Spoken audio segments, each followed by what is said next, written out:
The man asking for the cigarette looks like he has just lost everything. However, the story is quite the contrary. This interview was a result of a call made to 911 on January 18, 2005. Aurora 911. Yes, hello. We need a police officer over here. We have two dead persons over at the other house. Two dead persons? Yes, they're in the bedroom already, laying there in a puddle of blood all over the place. This call came from a man living in Aurora, Colorado. However, his name was kept confidential. When the police reached the location, they found 25-year-old Crystal Arguello and her 16-month-old son, Rayven, stabbed and strangled to death in one of the home's bedrooms. What could have been the reason behind such a heinous act? Who was the killer? Welcome back to Mysterious Hook, where we shed light on under-the-radar cases across the country. Today we're looking at the shocking double homicide of Crystal and Rayven Arguello in 2005. But first, if you haven't subscribed to our channel, please hit the subscribe and like buttons. Now, without any further ado, let's dive into the story. Located in the state of Colorado, USA, Aurora is a beautiful city that offers a diverse and dynamic lifestyle. Its thriving arts and cultural scene includes theaters, galleries, and music venues, providing a plethora of entertainment options for residents. One of the reasons Aurora gained national fame is its association with the renowned Buckley Air Force Base, contributing to the city's rich military history. However, like any urban area, Aurora faces challenges with its crime rate. This city is grappling with rising crime rates that continue to break its own records year after year. Regrettably, this particular case is also connected to the city of Aurora. Crystal Lynn Schartzer was born in 1980 to Doug and Mary Lynn Schartzer. While details about her childhood remain elusive, her life took a significant turn when she met Damien Michael Arguello, the love of her life, at the age of 16. It was in 1996 when they were introduced on a blind date arranged by mutual friends in the city of Fenton. During this period, Crystal was pursuing her education, attending college with aspirations of becoming a nurse. Meanwhile, Damien found intermittent work, helping his uncle install carpets. On the day they first met, Crystal and Damien experienced an undeniable connection, leading them to tie the knot in 1999.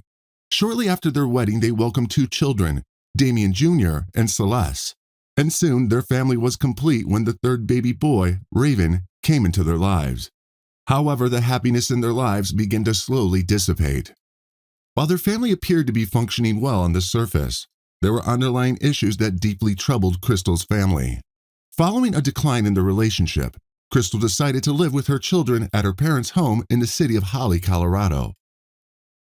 From June 2003, communication between Crystal and Damien dwindled, and their once strong bond began to crumble. The situation eventually escalated to the brink of divorce, and by mid-2004, the divorce proceedings were nearing completion. However, on August 3, 2004, an unexpected turn occurred when Damien visited Crystal's home late in the night and assisted her in packing for a move back to Aurora, Colorado. The next morning, when Crystal's parents woke up, they discovered that Crystal and the children had disappeared. A week later, Crystal reached out to her father, informing him that she was in Aurora and intended to live with Damien. However, her parents were deeply unhappy about this decision. The couple, along with their children, began their fresh start in Colorado, and for weeks life seemed normal. However, after 5 months, on January 18, 2005, the house that once held hope became a living hell for the mother of three. In the early hours of January 18th, Crystal and Damien's first two children, Damien Jr. and Celeste, were around 7 and 6 years old at the time, sought refuge in their neighbor's home. The neighbor, whose name remained undisclosed, was taken aback by the children's evident fear and unease. They confided in him that Crystal and Damien were involved in a heated argument. Concerned, he promptly went to Damien's home to investigate the situation. On his way, the neighbor noticed Damien driving away in Crystal's car. He entered the house hoping to find Crystal and her 16-month-old baby, Rayven, but the scene that greeted him was beyond his worst nightmares.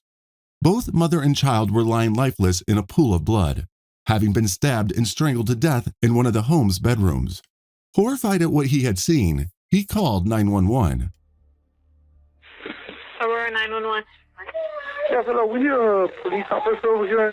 We have two dead persons over at the other house. Two dead persons? Yes, they're in the bedroom already, laying there in a and the puddle of blood all over the place.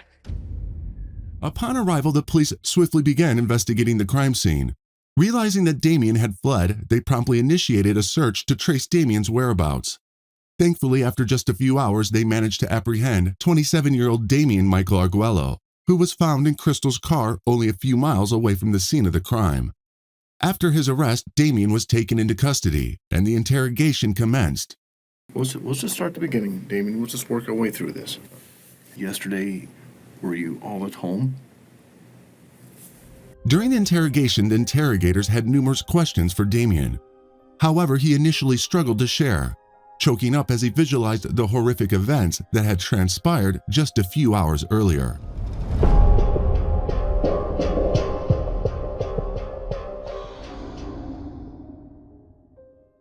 Things happen. We understand that. Sorry, it's okay.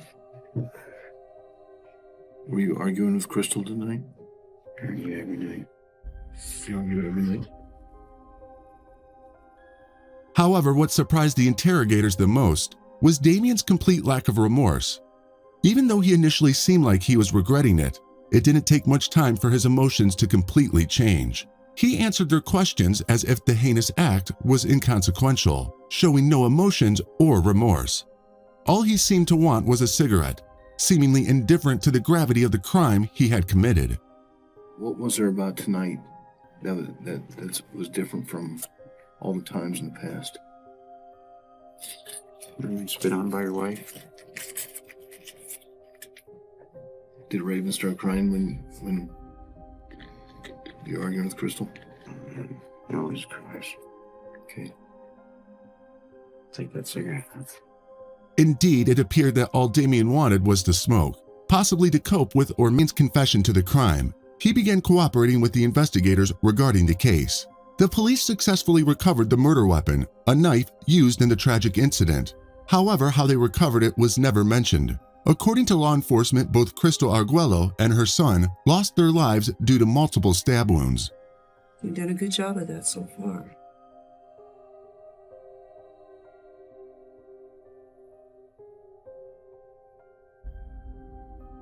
Come on, sit up, Damien.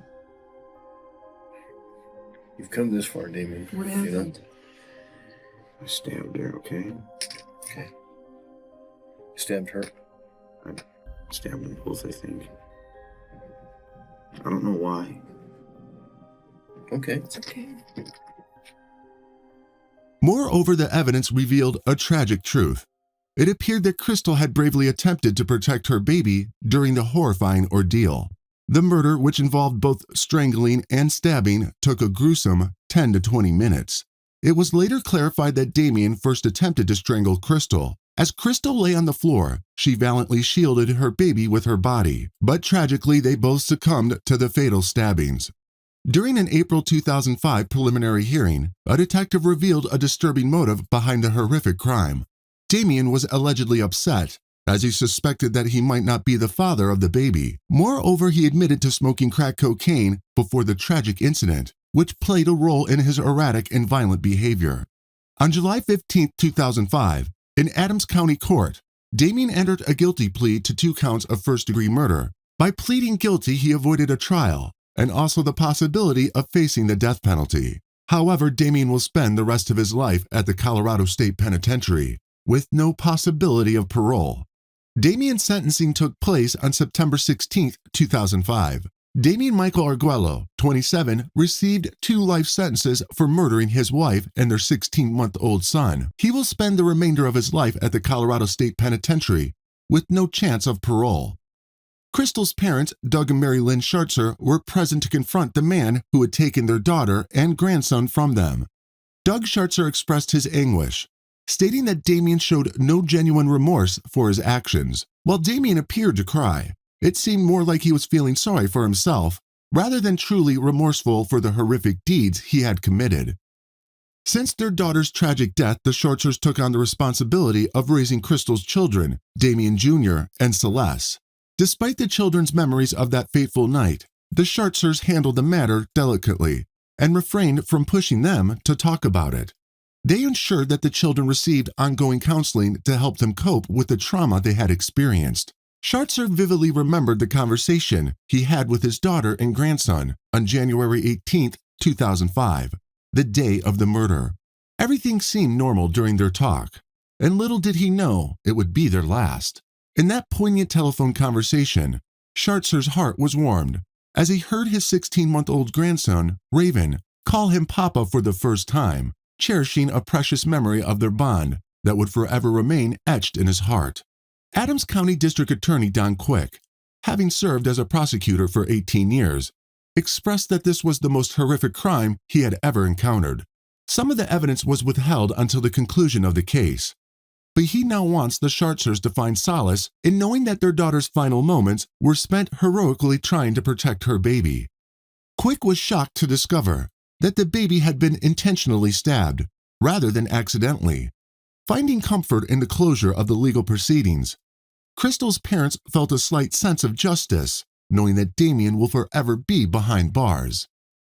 So do you think the Schartzer family got the justice they sought? Or do you think Damien should have been sentenced to death? Let us know your thoughts in the comments section. We'd love to hear from you. If there's a case you'd like us to cover, don't hesitate to drop your recommendation in the comments section below. For more captivating true crime stories, like, share, and subscribe to our channel, Mysterious Hook. Until next time, stay safe.